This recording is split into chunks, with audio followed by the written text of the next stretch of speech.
Très chers abonnés des Remontades à la télévision, bonjour et bonsoir, ça dépend de l'ère actuelle, vous nous suivez. Donc un grand merci à abonnés à Bisso Nyos, Pamela Mboy, Remontada. Là je vois notre sponsor officiel, il s'agit de Jean-Paul KEB, notre sponsor officiel. Merci pour tout, merci à Jolicia Sampi, la maman des Blessings, Papa Fiston Bavou. Donc j'ai eu à avoir vos messages, Testo m'appelle Nabino qui est Pamela Mboy, vraiment Papa Roger. Aujourd'hui je suis avec lui, le professeur de l'université de la foi, il est aussi écrivain. Il y a le bar toujours, hein? Il part toujours avec les écritures. Donc, merci beaucoup à toutes les personnes qui sont vraiment scotchées. L'autre, Mathieu, qui m'a remboursé. Je suis avec les professeurs de l'Institut de la foi. Papa Roger Baka, bonjour et bienvenue chez nous. Bonjour maman Pamela Mboy. Ouais. C'est très vraiment appétissant. Introduction à Kitoko Mingi. Merci. Et na PCP Bande Cognos, vous qui nous suivez à partir de la maison, je vous salue. Je suis le moindre de tous, le plus petit de tous les serviteurs de Dieu. En accord avec le livre de Isaïe chapitre 60, le verset 22, je paraphrase. Le plus petit deviendra un millier. Le moindre deviendra une nation puissante. Moi, l'Éternel, j'ai attiré ces choses à l'air et temps. Voilà pourquoi je m'appelle le moindre. Que Dieu vous bénisse. Je ne connais pas tout, mais avec la sœur Pamela Mboy, on va essayer de vous édifier selon la mesure de la grâce. Merci beaucoup de rester scotché avec nous. Vraiment, c'est bien. En tout cas, cette fois, j'ai entendu depuis mon enfance. Hein. Oh, c'est vrai. Face à face. Ah ouais. Donc je vieillis. Hein. Tu vieillis pas, je dis toujours. C'était vers les années 2000, hein, 1999, 2000 ans, avec le général Sonny Kafuta Rockman dans l'émission d'interprétation des films nigérians, basé sur la révélation des Écritures et les chansons chrétiennes et dedans. C'était un package. De là, je suis allé le faire aussi à la radio-télévision Puissance avec le pasteur Kiziami Nakebila, que je salue, Jean-Oscar.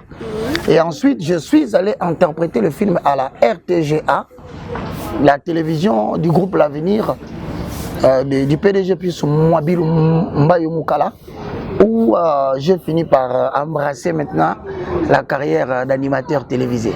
Ah, ça fait quand même longtemps. J'ai commencé déjà l'histoire. Non, tu as commencé vraiment facile. Hein? Tu peux parler, tu es à l'aise, sois vraiment à l'aise dans remonter la vie de terre à inviter la biso à l'aise. Merci beaucoup. En tout cas, prends ton temps. Alors, à partir de la radio-télévision du groupe L'Avenir, j'avais un chef, il est déjà mort. Il s'appelle le chief Georges Impoté. Azala qui est en même temps directeur de production des programmes, à la fois directeur commercial, un brillant homme très intelligent de ma génération. D'ailleurs, c'est le grand frère de la sœur Nadège Mbumba, la femme du frère Atoms. Okay. C'était lui qui était mon directeur. Et après sa décès, il est décédé. Après son décès, je voulais dire, en 2007, 8, 9, je commence maintenant à envisager autre chose. C'est alors que je vais démissionner sur orientation et instruction de Yahvé. Nalali na butu kola ze sanga longwa. Na toni nkolo na oboko la bana ndeni. Abi nanga longwa.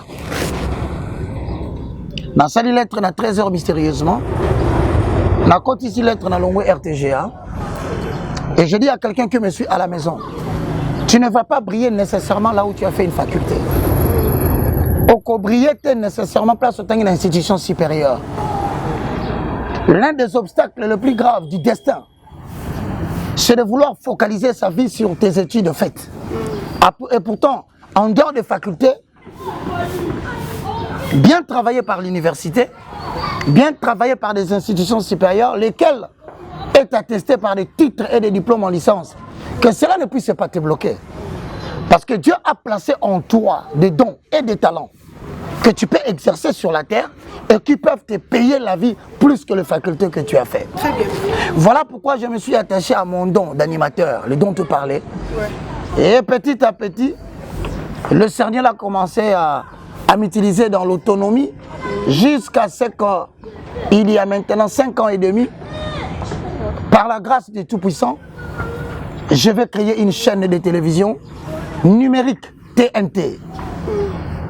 Une chaîne de télévision suivie aussi sur un bouquet BlueSat. Et ensuite, nous sommes sur l'international, autrement dit Blue OTT, que vous pouvez de n'importe où, en Amérique, en Europe, en Australie, partout dans les provinces, entrer sur Play Store ou bien App Store, cherchez l'application Blue OTT International. Téléchargez-le. Aussitôt, vous aurez toutes les chaînes de télévision dont Blue Sat est hébergeur, y compris les miens au canal 430. Mesdames et messieurs, voici ma petite introduction professionnelle. Vraiment. Merci, c'est bien, c'est une bonne chose, mais Papa Roger, il faut une question. Selon ma commis, traitement nini, ça un homme impudique selon l'écriture. Ah, c'est très grave. Nous allons dans le livre de 1 Corinthiens, chapitre 5, le verset 9 au verset 13. Généralement, comme je réponds toujours ma question par ce qui est écrit, toujours dans l'écriture. C'est pour éviter que les gens me jugent, mais qu'ils comprennent que ce que je dis, c'est ce qui est écrit. Avant d'attendre verset maman Pamela dans le baka, posons les fondements. Okay. Alors on a dit posons les fondements. Avalons les rouleaux. Avalons les rouleaux. Okay. Bien aimé, nous vous saluons. La question est donc posée par maman Pamela Mpoy. Alors, quel est le traitement qu'on peut réserver à un impie?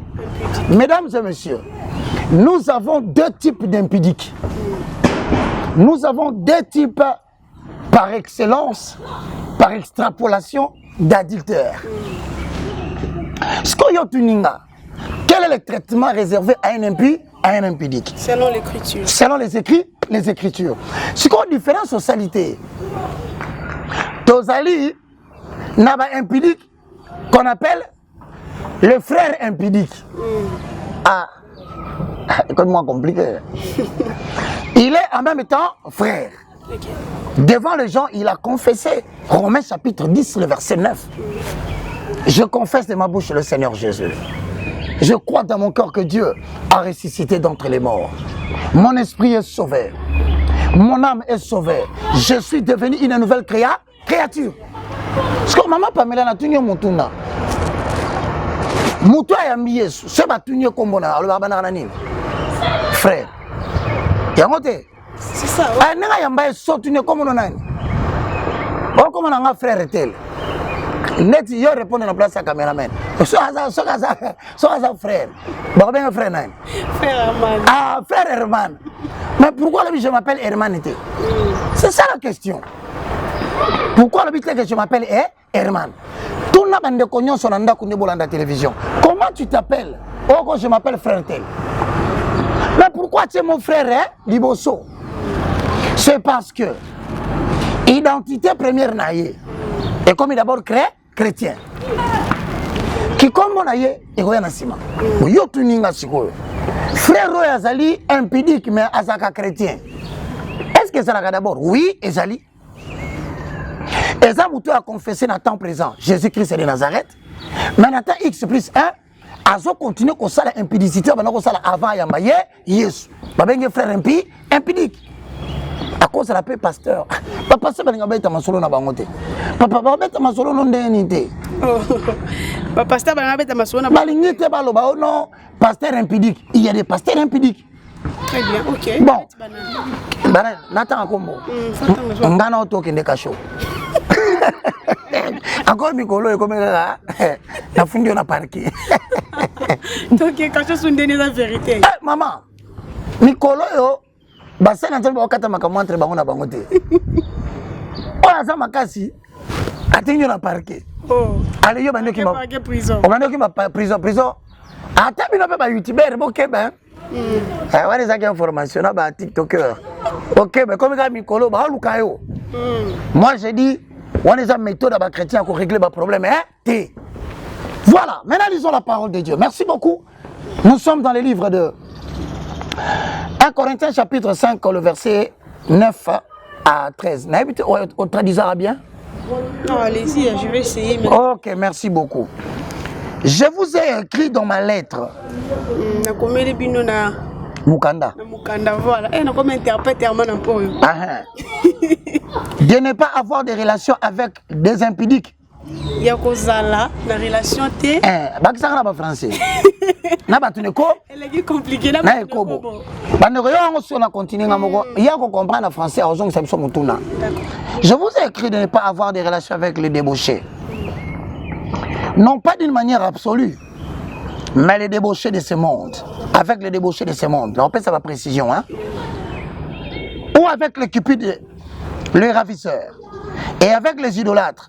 Autrement, il vous faudrait sortir du monde. On a portable, Bible. Portable, Bible. Ezali. Il y a personne en maman. Maintenant, ce que je vous ai écrit, n'a comme un traitement. Ce que je vous ai écrit, 1 Corinthiens 5:11, c'est de ne pas avoir des relations avec quelqu'un qui, se nommant frère, est débauché, impudique, ou cupide, ou idolâtre, ou outrageux, ou ivrogne, ou ravisseur, de ne même pas manger avec un tel homme. Qu'ai-je en effet à juger ceux du dehors? N'est-ce pas ceux du dedans que nous avons à juger? Pour ceux du dehors, Dieu le juge. Ôtez le méchant du milieu de vous. Quel est le traitement réservé à un frère qui, se disant frère en Christ, chante dans la chorale, dans le groupe d'adoration, modérateur des cultes, que sais-je encore, mais qui continue à évoluer dans la débauche, autrement dit, impudicité. Faisons la différence. Débauché, yé, apparemment si à mon toute une église. Soyez moi si à passer à salaire à juillet. Serre à chorale à yembaka, à salaire à kamati. Serre moko à la modération, modération makasi. Occasion mon ani na hôtel ou frère wana ou abandi pratiquer biloko wana, c'est un débauché. Mais on peut abonner mon tabalaté à entretenir une relation amoureuse avec sans pudeur. Non mon amour wana. Traitement liboso to bandi na bandeli. Maintenant, ce que je vous ai écrit, c'est de ne pas avoir des relations avec lui. Il y a liboso yango wana. Pour éviter. Ma relation est sili. Ah, relation sili. Et ça la sa moyembi. Donc psaume 33:1. À la différence de psaume 150 le verset 6. Dans le psaume 150 le verset 6, maman Pamela, balobi que tout ce qui respire loue. Ok, la condition là pour louer, c'est la respiration. Par conséquent, maintenant c'est quoi louer na enza? Oko mona ndeko na biso wata. Aloué nzambe na nzembo moko. Mutu akotelemela ye azate pona nini? Parce que non seulement qu'il n'a pas confessé publiquement sa foi et travaillé dans le domaine de sauver les âmes pour le faire sortir des ténèbres à la lumière, mais en tant qu'une personne qui respire, il a le plein droit de chanter pour l'Éternel. Mutu akopekisa ye azate. Ndeko Ferré. Pela ko sepelisa bagoloa. Akoki pe koyembela nzambe en accord avec psaume 150 le verset 6. Et nous allons baboyer que frère Rosa chrétien. Ceux qui ont gagné la carte impudicité, il ne faut pas avoir des relations avec lui. Deuxièmement, Babakisi est de ne même pas manger avec un tel homme. Donc, maman, papa, non, Osana frère, moi, avant 2 minutes. Tu vois, Pamela, moi je t'apprécie. Oui, mais tu m'apprécies comme pour m'épouser, que je sois ta femme. Oh non, c'est une relation qu'elle. Frère Wana, à partir de Makambakomo Lobano Wana. Salela 1 Corinthiens chapitre 5, le verset 9, Tina 13. N'a pris de relations. Bakoutami no bovandi boité. Il y a mis balé. De ne même pas manger avec lui. Baté Milo, on a mis ça à Sokone Maboko Sotalay. Akati fufu ozotala. Pourquoi? Parce que 5 ans relation normale à Boilibala. Ngana bandeli à Boilibala te azotinda yo bokene na relation ya impudi, ya impudicité. OK. Hein? Yeso mona frère en Christ hein, bo vandi na mbebozo kaukati. De pas sotalo kaka, soyi na soyi. Ah fi ba mbebo. Papa ouais. Frère, ole mafuta nzoyi. Avalole Les rouleaux. Pour ça, le fond. Na yobe motei, mbe fait kauka. Kozolo ba mingi. Fo mbe boka e kauka. Il y a eu des puissants et des polisango. Puis aux autres ba mama batu. Minute sirika kaboye yo wana na sima. Yebisa sert na moni ba demo ayana no wa total. To sola na privé. Ah privé boyo sert la ndanga ya. Omoni na côté ya Victoire wana. Akomo expliquer mwana batu esika bakota kate. Eh pasteur ayebi. Barabi mutu wana foko kata relation na ye. Yami bale balobi de ne même pas manger avec lui. Sikoyo na troisième point, oh c'est grave. 1 Corinthiens toujours chapitre 5 le verset 13 yoka. Balobi ôtez le méchant du milieu de vous. Donc combien frère en Christ ayemba wana. Hein? J'en ai exemple frère mo ayemba. Vous avez exemple ba kombo? Dessinal. Ah ayemba kaka ba ben normal. Chrétien to. Ah tiens ba chrétien. Ba bi atobeta masola ba frère. Exemple toi te dit diso. Te dit diso ayemba nzemne. Ah ndimone kiminga ye. Te dit. Baluka ye yo. Voilà. Lelo nzamba to molinga. Lelo yo. Ah, frère te dit na c'est la banzem na yo hein. OK. Ah, na bête ngo chaque fois. Très bien. Comment te dit hein? Te dit diso. Ah. Bozo kamoma. C'est pour ayemba nzamba lobi. Ole yo ofinga. Muninga na yo pa bato bebisa les réputation. Yakande ala kisayo biloko sa asala ndabwa kaka baluka ye yo di photo sala featuring hein na mona basaki featuring pena Moïse déjà Baemba kana nzemu na ye Moïse muta basala malonga production bando ko produire pas Moïse ni problème ezate ngai pena ina yemba na yo. OK loko la frère Moïse tu vois donc loko la frère te dit ayemba nani mususu bazé belé ayo batisa mususu il y a mutu ko sala na ngai mission faut ça exemple na yo oh bazé belé yo miselo bingalo te yebi ke ba frère bazé belé ba frère en Christ to za ba Michel Bakenda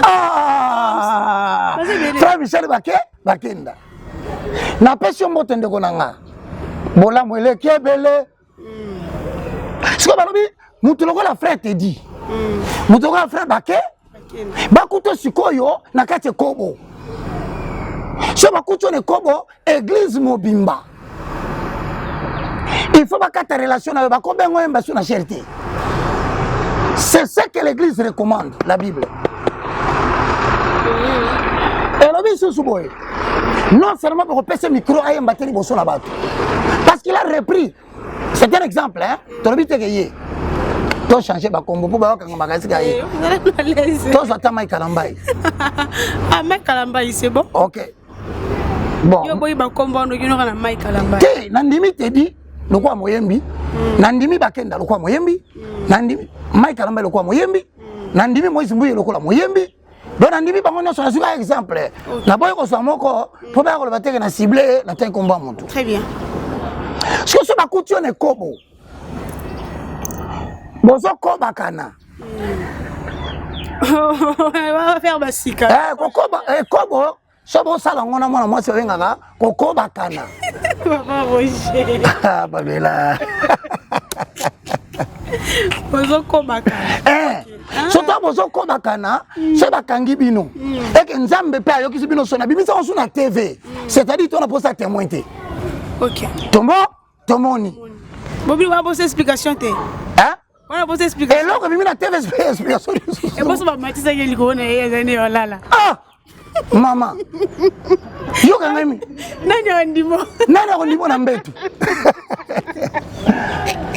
Ngai ngamira. Bande wana ngai bino boninga ko silika to silika te to solola. OK. On comprendre? Hein? Na ko bisa bino so ba payen ben pidiki hein? Nzamba lobini. Eza bongo.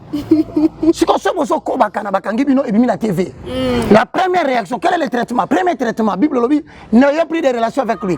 Et on a comme moi comme pasteur, tant on moni que bazu et lo mo na TV et ça les clameur public. Et même si réputation nzamba la miso bato. Toi un pasteur sérieux, tu ne peux pas inviter un tel frère. Oh tiens, on a ça. Pourtant on so yemba wana, bato ba mona ka ba image à YouTube. Bato ba mona ka mutakala wana. Yango faut botika ena. Est-ce que l'église na biso vraiment basala ngo? Sentiment qu'on na kati église, il y a église. Voilà le sentiment parce que ce n'est pas moi qui parle. C'est là. Oui, na tango kala, na ba fait pas compte en malamu. Na ba 4 messagers. Na ba église bandaki na ba 1980. Ceux qui ba kangi au frère à choral. Na série à choral. Bosali e kobo. Ateza ina ndako silate. Place ba kangeli bino wana dimanche ba ko telemisa bino mi bale na église. Ba sanctionner bino bo vandi. C'est non quoi ça. Lelo na ko sanctionner mutu. Mutu na mutu ko mi mo continue ye moko. Ça pe na Bible na ye moko. La première des choses, il y a 3 traitements. Pour ne pas déshonorer le nom de Christ, hein, il faut d'abord arrêter les relations. Frère à sentir. C'est là, le complément. Hein? Parce que la Bible hein, s'interprète par elle-même. Vous comprenez? So moni mutalo ba makambu, ba commentaire. Azopé sa deuxième référence biblique c'est la Romi Coco ça. Bon. Maintenant 1 Corinthiens 5, 9 à 11 premier traitement. N'ayez pas de relations. Des relations. Ok, bon, je pas avec lui. Premier traitement. À toi, mon yazobe tanzembo, lungula. Parce que tu commences à commettre un péché. Quand on te finit que faire ça qu'impidique, quand on te solandaye. Quand on a une relation avec deuxième traitement. De ne même pas manger avec un tel homme. Ça veut dire, et si quand on se commet un concert, yo koko tate. Pourquoi yo bengi impidique? Est-ce qu'il y a aussi des cas comme ça, comme celle-ci, dans le Canabiso? Kanden. D'abord, tu as expliqué un cas. À partir de cas. Maman, battez les cigares dans son songa. Si il y a liboso, tu lobby n'avait pas de relation avec lui. Il y a mis balai Bible lobby ngaïté. Ne mangez pas avec un tel homme. Comment on est batangité, babiga tel homme. Comment manger tel à Kissinine. Place il y a ta musique na yo kokota donc consommer le qu'on a été il y a mis ça tout éloigner le méchant du milieu de vous autrement dit ça va continuer kaka boyo kama kamnae a commis méchant à sa sous chrétienté le loup est entré dans la bergerie très bien mbala moko boyo éloigner ba auto vivre na Congo za fana pourquoi bon éviter que ça va sanctionner mon tuté bon et comme même na ba pasteur ba professeur en matière de il y a encore là ba frère ba sala ka buzoba na kishasa je suis pasteur ni ah maman o comme même na kacho oh o banga trop la vérité la vérité est impersonnelle vérité c'est la combat ya mon tuté combat vérité Jésus-Christ de Nazareth siko yo tuninga ika kesha kana to songelo inde tunana kasi katika wana yo lobby il y a des frères il faut éviter même ko liana ba musique na yeko yo kati na lobby que 1 Corinthiens 5 9 à 13 en tout cas et on va comprenez quelque chose avec le professeur de l'Institut de la foi l'université de la foi chrétienne des chrétiens kuna il est écrit avant les rouleaux pour ça le fondement. Si on a le bien, on va faire mato milai. Ngana boy. Bon finga mato milai la Bible. 1 Corinthiens 5, 9 à 13. Baka. Très bien, c'est bien, mais il y a un dossier autour de le sali actualité sur la toile Balthazar. Un homme où Sakani abusé n'a pas femme mariée. Toute une grande partie, il y a des femmes mariées, adultes, gamines, batumsou, bon, c'est pénal, vraiment. Point de vue sur ces dossiers. Bon. Comment est Balthazar? Balthazar. Frère, Azar frère. Yo comme c'est frère. Yo comme c'est qu'un frère. Bon, pas du tout frère. Non, comme c'est frère nini. Il y a yamba so ko la mo konti pe mobi qui cité. Et puis à l'obit, on ne vit qu'une seule fois. Il y a mos qu'on a dit qu'il y a des impudiques qui commencent avec le nom de frère. Mais il y a aussi des impudiques qui ne commencent pas avec le nom de frère. Ce sont les païens. Très bien. Pourquoi il y a un deuxième cas? Balthazar.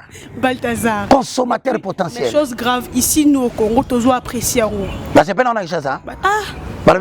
Héros national. Héros impudique national. Très bien. Balthazar. Comme ça, orienté. La Bible dit toute écriture est inspirée. Dans Timothée, je pense. Dans le ton continent, deuxième cas. Frère Balthazar. Azara frère. Akomi. Balthazar depuis bandaki bakamone batikala ko benga frère te. Kasa komi le lot. Pour l'autre vente zolo belaye. Siko na kaya bempidiki ya ndenge wana. Siko ka to koti 1 Corinthiens chapitre 5 toujours. Le verset 12. Balthazar a ce qu'on a 1 Corinthiens 5, 12. Très bien. Ce qu'il y aura 12, c'est l'obinini. Toujours dans l'écriture. Avalons les rouleaux. Posons les fonds. Voilà. Balthazar. Très bien. Il y a un message. La génération balthazarien. Vous avez les. Frère, génération Lucky. Il tire sur tout ce qui bouge. Ah, ça? 1 Corinthiens chapitre 5, le verset 12. Qu'ai-je en effet à juger c'est du dehors? Qu'ai-je en effet à juger c'est du dehors? Il y aura comparaison. N'est-ce pas que c'est du dedans que vous avez à juger? Tout ça, deux mondes. Monde, il y a du dehors. Dedans, le frère et le sœur en Christ. Dedans par rapport à quoi? Par rapport au royaume de Dieu. Dans le royaume de Dieu, tout ça, on a Kafuta. Tout ça, on a passé à Mutombo. Tout ça, on a Kizemina Kibila. Tout ça, on a Albert Kankenza. Tout ça, on a Belé. Pasteur Denis Lessi. Denis Lessi. Walesa. Ok. Tout ça, tu as dit dedans. Si la Bible dit, ce qui te juger. Tommy juger par rapport à Batouayambé sur le rôle de mon Dieu, mon big ici pour tout ça, on a dit vraiment mon corps. Mais c'est dit dehors, Yoka. C'est dit dehors, verset 13. Pour c'est dit dehors. Dieu le juge. Dieu le. Donc Balthazar, nous avons sambissé dans Zambé Sabakate. Parce que Balthazar a bien sauté. Balthazar a bien bibliothèque. Problème dans ça nango na basio Balthazar azwaki. Oh ba ngonde likambo. Ba ser on a ba sambela te. On a sambela. Mais nani ba se retrouver maboko ya Balthazar. Mais parce que bande ko luka musala. Au moins siko ke za malamu te pona mutaza na ambition hein. Bande konanga. Nazo sabino vérité bolandanga. Et loko ya dangereux na vie ya mwana mwasi lokwa Pamela. Nkoy. Boy. Et loko dangereux na mwana mwasi. Oye sani. C'est quand une femme a l'ambition de devenir ce qu'elle ne deviendra pas. Très bien. Elle est prête à accepter toutes les opportunités maléfiques. L'essentiel est de démontrer que n'a commis. Très bien. Quand une femme a des ambitions démesurées, classe ou anotanga yangote, maningo maka député, okuta na Balthazar. Bosco pona ba batanga ki me ba kuta ndeka. Tika batu batanga baza na ambition ya minene. Bo ba obe batanga ba l'équipe kane. Na lobi na yo. Généralement, moi si il faut éviter la vie, et ça moi si on a l'ambition de mesurer. Très bien. Au talib étude naé, au talib moyen zanango, au talib famille naé, au talib même ma cambazo linga koma, nga fona comme ministre, il y a hydrocarbures, yotanga hydrocarbures. En devenir. C'est pour dire une telle ambition peut faire que kutanina Moutoua no makabato. Alobi na ye, ce qui n'a Balthazarié yo. Le verbe existe. A comme le verbe. Frère de Missina verbe. Comprenez que c'est papa Roger. Non, balabala sur le gababi. Il y a aussi Balthazaria. C'est l'équivalent d'une femme qu'on a. Du coup, moi, je suis qui a mis mon bongo sur la table. Mais papa, maman. Les conséquences d'être Balthazarien est publié. Mais c'est l'équivalent de la mort de Judas Iscariote au Kangasingana Kingo. Réputation et baby. Ça veut dire, pour un bateau baby est sauté, ce n'est pas ça bien pudique. Nous devons leur prêcher seulement la part. Il y a un comme moi, quand on a TV, à ce film, un musicien profane, à sa kandumba, à sa ceci, frère Nanga, nana tindi, on va nous faire un païen. En vertu de quoi? Les gens du dehors, on leur propose l'évangile, un point c'est tout. Non, on juge les gens du dedans. Nous tout le monde va Matthieu 7, 7. Oh Matthieu 7, 1, 2, 3, 4, 7. Ne jugez point, afin que vous ne soyez pas jugés. Papa, est-ce que tangi phrase ou bien? Ne jugez pas afin que vous ne soyez pas. Donc, jugez afin que vous soyez jugés. Mais on vous jugera selon la mesure de la parole. Donc, Bible, c'est pour la sur la question, c'est juger. Na senge bino bola nanga nanda kwa so kutana mwana mwasi tuna yo lingo koma ni na vie yo kama mbalo banao ngana ina koma ministre ministre on m'a député femme d'affaires député to boité en tout cas j'insiste Chacun a ses ambitions. Très bien. Mais l'ambition est définie comme étant le désir de devenir ce que tu ne deviendras pas. Alors, le danger de l'ambition, c'est que tu vas saisir toutes les opportunités. On va repérer ça. S'il faut ça, le corps au sala pour son sala. Il y a une ambition. Ce n'est pas à tout prix quand on dit Mamoussala. Moi, quoi que le Mamoussala va retourner, pas Balthazar. Oh. Il y a un Balthazar. Maman, toi, le patron Balthazar. Surtout le Congo, un peu Bazali. Les filles se font maltraiter dans des entreprises. Je vous dis la vérité, tu n'as pas d'idée. Ici au Congo, il y a beaucoup de patrons des entreprises sont des Balthazar. Mais nous autres, on a Balthazar. Balthazar, ils opprimés. Il y a une compagnie mingi ou une société privée. Comment tu as banque? Comment tu as fonction publique? Quand tu fonction publique, il y a une matricule de l'État. Tu as Balthazar Ebisio, Matao. Il y a pour Mati. Il te fera rien à votre matricule. Mon corps, mon salaire, basi baye. Maman, Nathalie Seven a bien mon bien. Mais bon, il faut en aller. Maman a dit, c'est Rana Bissé. Olia. Papa, problème, c'est le bac à bilo Oliaka. T'es restauré Zaka Pembenia. Non, mais son belayo soso, n'anion Soliaka. Atali a teboué, à Seki. Ah, vous savez, moi, mon vieux bibelé, il n'a pas. Balthazar. Balthazar. Pamela, il n'a pas ma belle, non? Alors, Balthazar est vicié, boy. Moi, c'est ça l'ambition. Même les hommes, hein, ne vous y trompez pas. Mon balu a une forme nyonso. Même ta patron a ébissé, na comme chauffeur principal, bando bimananga. Loko les ali ambition. Aluka ngope azolinga. Mutino sa ambition. Azalaka toujours na mutuna eba tumoko boy. Na olaki sabango. Ba omona. Ba oyoka kinga pe na komi. Mama, Balthazar a ébissé, ngana liaka musunité, na liaka mutu. Oh.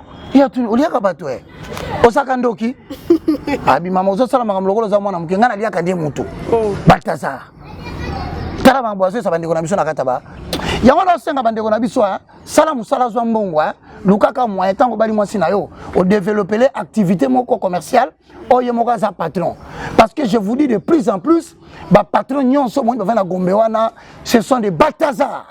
Surtout il n'y a pas de saut métier. Azo biso pe tout se paye ici-bas. Rien n'est gratuit. Oh.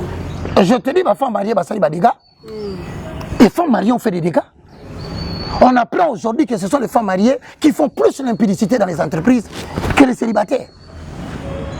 Balthazar. Balthazar. PDG Balthazar. Directeur Balthazar. Pasteur Balthazar. Voilà, bon, maintenant, par rapport à ta réponse, Moutou Assemble Lagate, attends un comportement, c'est un païen, il ne connaît pas le Seigneur, nous devons lui prêcher l'évangile. Peut-être en prêchant comme ça, à Koyoka a changé. Donc, il y a tout qui a maintenant juger Bango. C'est le jugement de Bango est terrible. Je te dis, 1 Corinthiens chapitre 5, le verset 11. Dieu dit, moi je juge, je sais du dehors. Parce que imaginez le jugement de Zambé. Yosaka Subana Batoubaye, Obimi na Bango. Pelomi nango, au bois qui s'y est, monsieur soyez au remplacé. Le jugement de Dieu quand ça vient, il y a un processus nango. D'abord, qu'on a permettre aux infections. Jugement bandit. L'infection, pendant que vous belle là, aucun na toilette, vous avez souba batofina.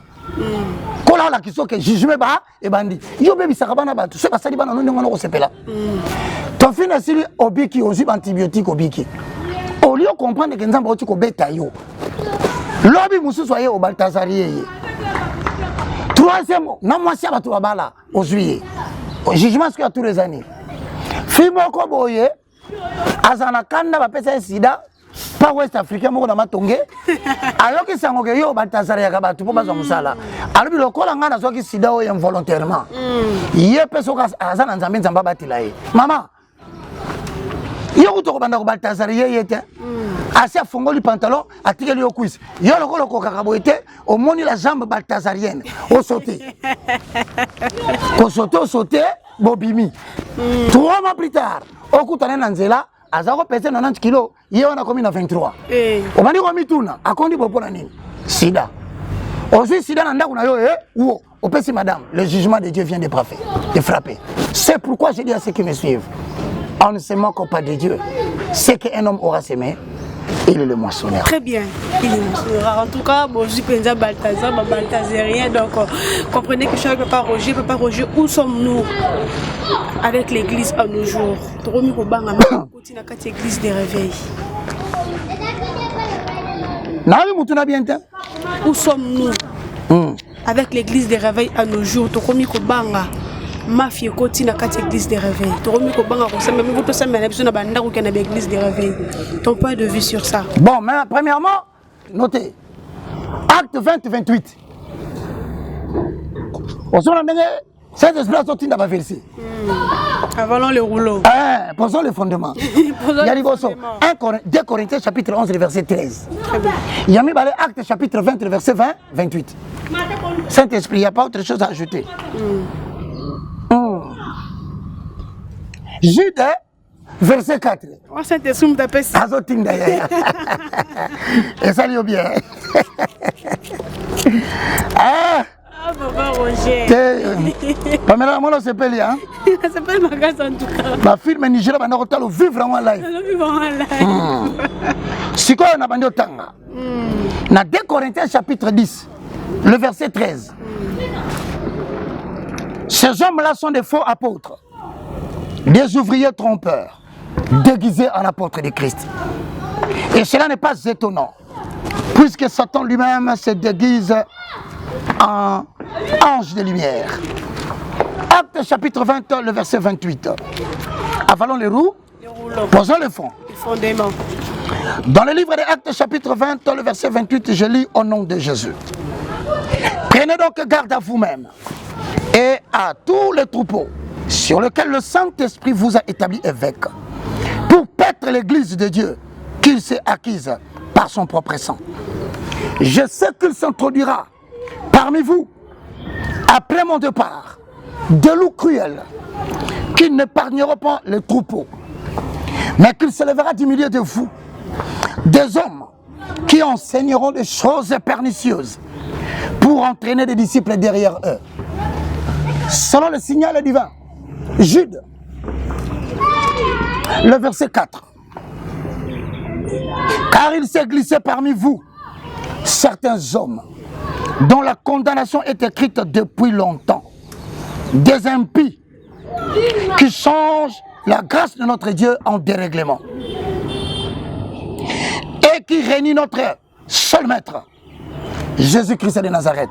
Dans le premier verset 1 Corinthiens 10, 13, que na katikati na biso ba fo apôtre bako mais yon zobe on ba apôtre l'église.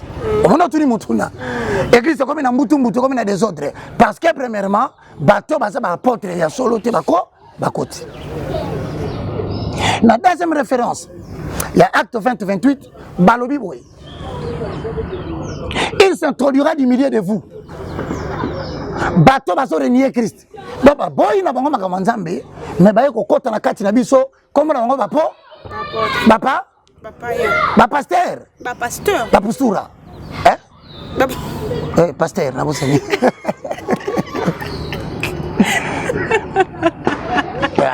Babelo, c'est qui m'a cassé. Bon, carabissa, ouais. Tu sais comment? D'abord, on va appeler ça autant comme tu.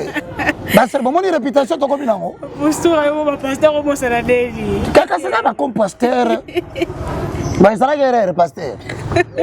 Docteur, évangéliste et apôtre. OK. Batalibanda baba pasteur te meko bakoti. Parce que batouana ba commencer à mettre des ordres selon titre. Selon Jude. Si quand tu n'as mutu mutu koti pour l'année. Premièrement parce que tu es infiltré. Ba ça n'entend pas le couteau ba koti belé. Deuxièmement, pourquoi des ordres de côté? Parce que Batouani Matambola de la vaine manière. Là, tout ça, se comprendre. Tant qu'on y a mis sur le col à mon conduit, mon bic ici, au long d'un royaume, il y a ténèbres, c'est-à-dire il y a conduite, il y a ignorance. Au continent, royaume, il y a lumière par la conduite des Écritures. Il y a moi qui Bible à Zoloba. Venez à moi, vous tous qui êtes fatigués. Vous qui portez un lourd fardeau, il y a vie à Passi, il y a vie à Ekobo, il y a via Mouibo Zakanango, sous l'emprise des mondes des ténèbres. Le corps en a bikisi, oye pas inanga. Prenez sur vous ma parole. T'as la partie, mais tu vas boire à Gayangoana. Oyo Kakaka, venez à moi. Vous tous qui êtes fatigués et chargés, point. Je vous donnerai du repos. Tanga partie est lundi. On va vous demander la partie. Ya solo. Oyo Kakaka, ne jugez point. Babo Sani partie lundi. Afin que vous. Au coquille qu'on a maillé sous terre, aux acquis impidiques, au tkali impidique. Batu muso ba sepela na makambo. Oyo jijaka batu. Nabi parce que ça sert na onde batie mafuta te. Et ça sert na onde ba pakoli bébé Johnson te. Imaginez sert na yo. Ba défleuré par quelqu'un qui dit il est pasteur. Na âge de 17 ans, réaction ko salani. Mais ozolo bato jijete parce que ça ndeko na yo te.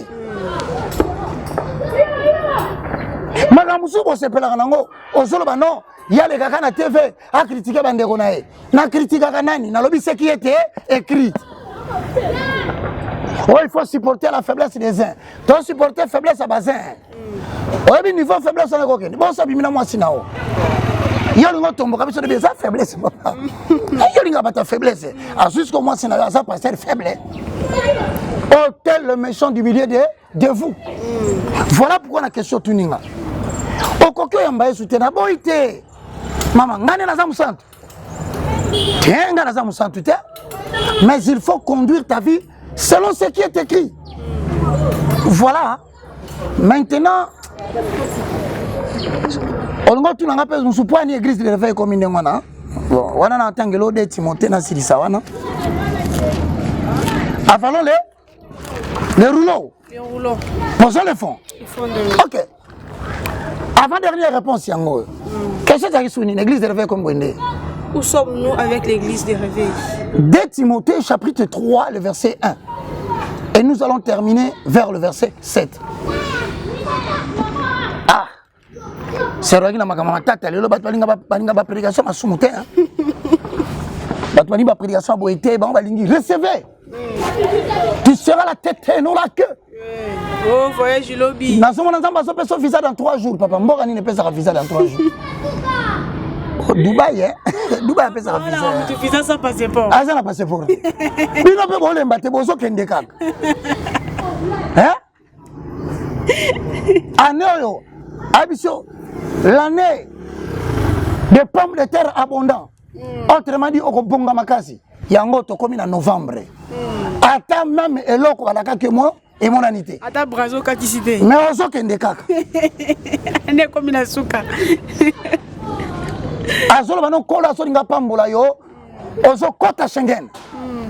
Schengen. Dites amen. Amen pas. Bino be amen ngo. Ba comment faire dire bino amen na makasi. Amen good da. Est-ce que amen va singa mutu na makasi papa? Et ça pour l'encouragement. Ah, bon comment encourager biso? Ma pasteur Boyoki. Et comment la motivation? Attends l'obité. Verset où tu as nécessité. L'Éternel Dieu dit amen. Mais Dieu dit quoi? Amen on dit mais il y a ni. Ouais, ils nous ont remonté on a le bien ben débattu que on appelle loba. Ah. Par exemple bébé bien. Bon. Dans Timothée 4 hein.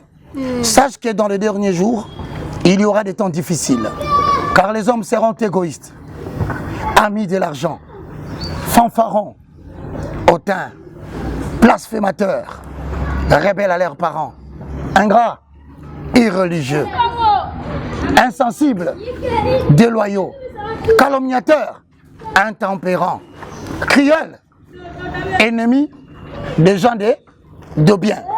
Place na telemi yango wana. Na tango asuka na kati ya confrérie ya basai na Nzambe. Les gens seront ennemis des gens de bien. Donc mutu alingaka bolamu na kati ya bato. Yene ba passer ba oyina. Donc so so prôner bolamu na kati ya famille. Mutu ba oyina la famille yo. Et le monde entier devient ennemi des gens de bien. Mutu azama na mwakabi lobi bakangi ndoki. Mbongo nana pesa kabatu ya kisi yango bo makabatu ndeko nanga mutu akisi akabelaka chrétien mbongo te po eko kende perte très bien reconnaître bolamu basaleli yo et ennemi des gens de bien. Dans le monde de YouTube, au moment où on a dit bien, Herman a un problème, à tout le monde a moutouté. Au bien, si on a Herman a tourné, mais à combien de personnes? Aux autres, 3e ou bien 4e, il a eu. Moutou malam, mais il n'y a pas de bon, na habité ce qui peut pour babi na YouTube ba songi songi makasi hein. Tellement ma bébé le binga ye. Oh ka baloba ki. Yo potali vidéo te. Façon ça musi. Kota la vidéo wana te. Na yo po boy kota la vidéo. Kozongo zonga. Tala Pamela. Eh maman, est-ce que tu as la vidéo de la Pamela? Ennemi des gens de bien. Et nous, c'est que Nathan Masuka, voilà pourquoi la période de tout ça, il faut savoir que le mal s'est accru. L'amour d'un grand homme s'est refroidi en accord avec Matthieu chapitre 24, le verset 12. Très bien, c'est une bonne chose. Donc, mais papa Roger, est-ce que l'église a un projet? C'est-à-dire? Mon église est pasteur, le loto sambeli est aussi zongi sans projet, sans ambition. Ah. Église sans projet de société.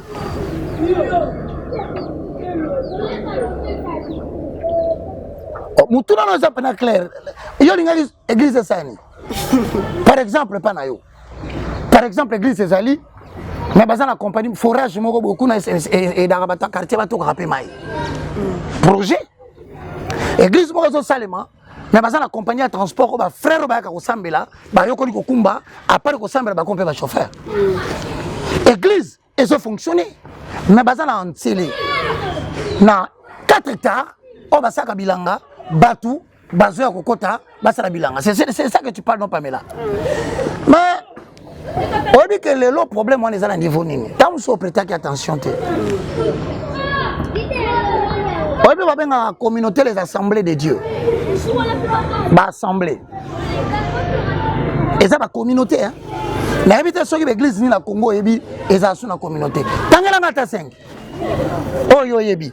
Ba communauté. On dit que ah eza la communauté. Non, il ne faut pas s'abuser sur votre référence. Pamela. Remarquez bien, bande quoi tabino nanda ko vérifier. Bon, remarquez que Nathan wakala to na ba communauté ezala qui régie par assemblée générale. C'est-à-dire avant ba sala quoi que ce soit, il faut assembler ba papa mo vanda ba siéger. Mais bon, remarquez que batu ba bimi plus dans des communautés, ba comment ça ba ministry. Na été se poser au kango. Oyo ka ono un poukou ministry. Un taba ministry. Nani Ligorodo ministry. Donc, c'est-à-dire, le pasteur va linguer le sous-souté va contrôler bango. Parce que l'Assemblée générale va convoquer Moutou. Toyoki boy.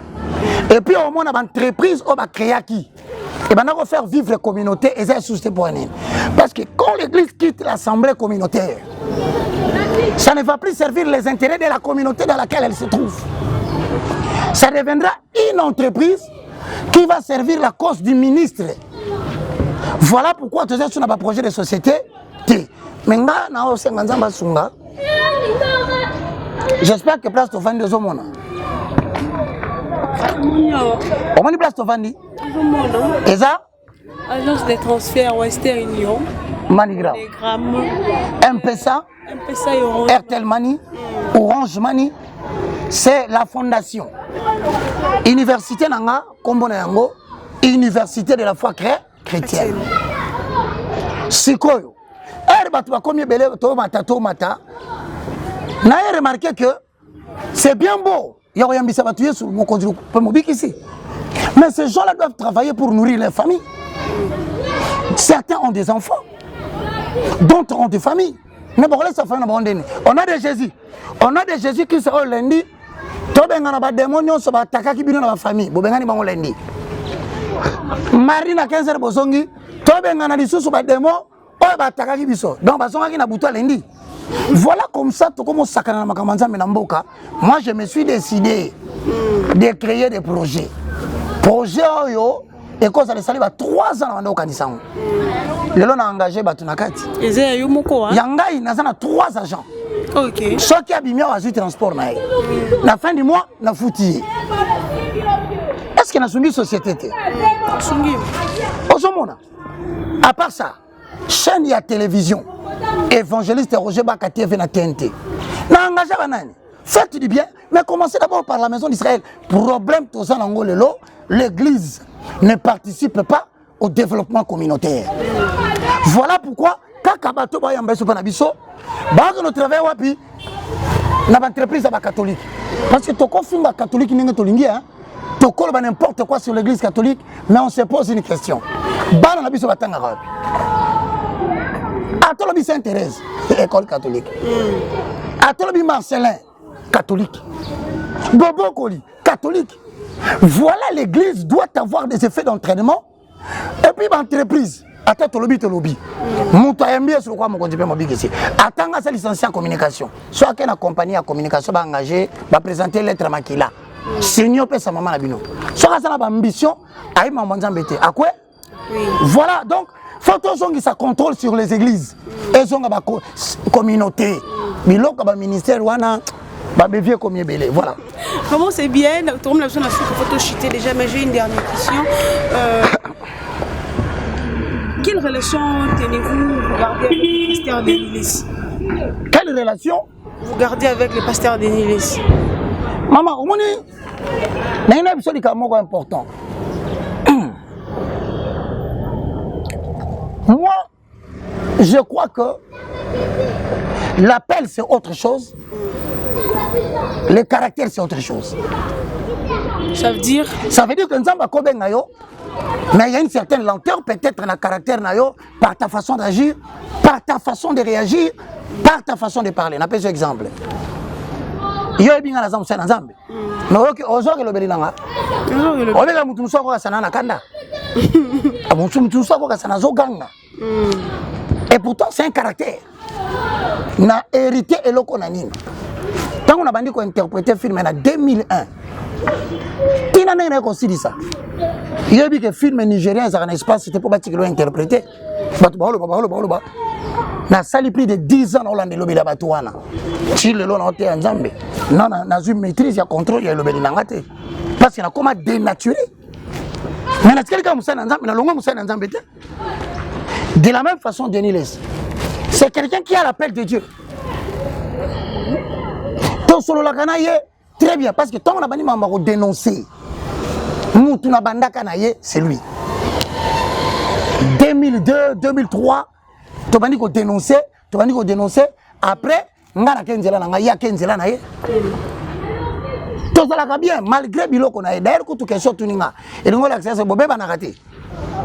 Oh, ngai ndeko na nga Denis Les. Aloba na TV.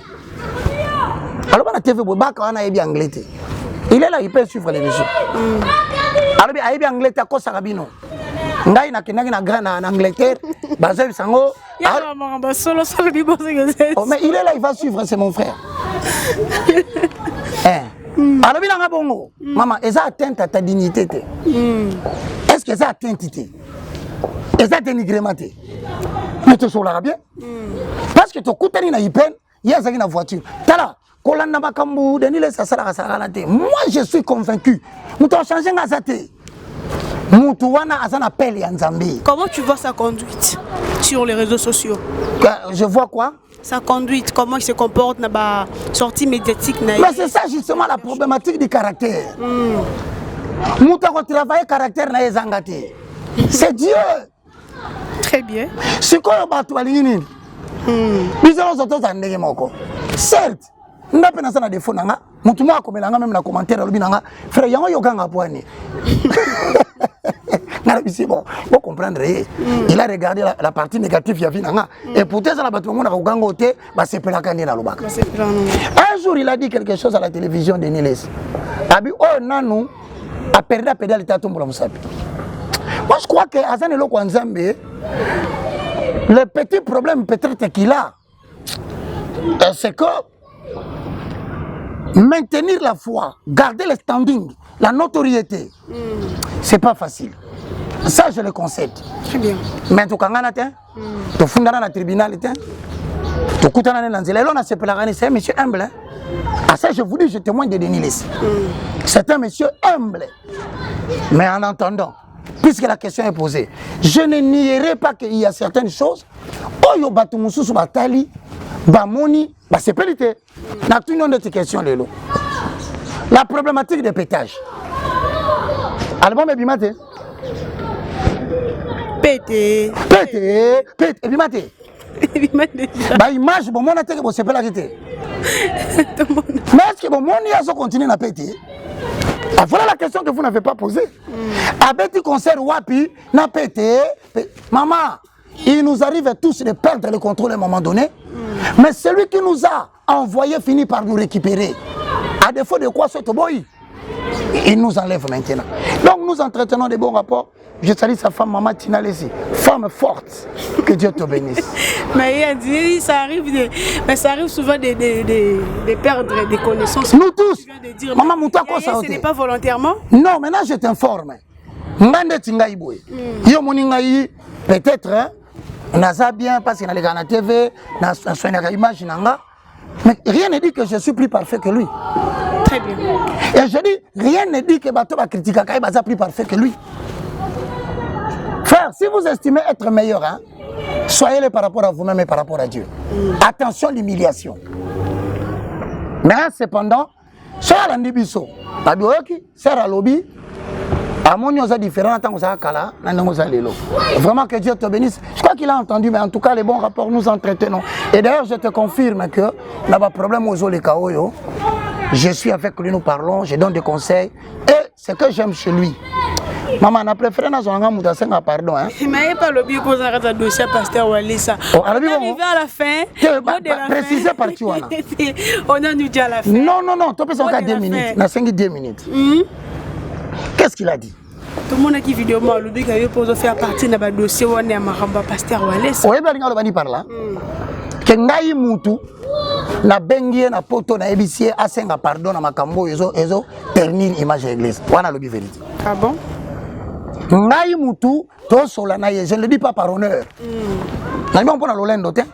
Na lobi on passe na mi kitisa qui na place à l'église. Maman, vous avez combien pour vous finir par pasteur? Nami kitisa na sengi pardon na pasteur Walesa. Na sengi pe pardon na pasteur de n'habiter. Senga pardon. Na sengi pardon. Et j'étais parmi les personnes, côté pour réfléchir sur la structure grammaticale. Pasteur Wallace Alingaki. À 4 reprises, Pasteur Wallace habitait au Sengabiente. Et c'était vrai, parce qu'il y avait des éléments peut-être qu'il y a un gars qui va faire ressortir. 4 fois, tout ça, n'a pas si Pasteur Guy Daniel Tassambote, n'a pas si l'évêque général et Jibayama Pia Mbote, parce que tu travaillais ensemble. Tu pasteur Wallace Andimi à Limbisi. Donc, c'est-à-dire que nous avons travaillé pour que Kimyeko et Kota.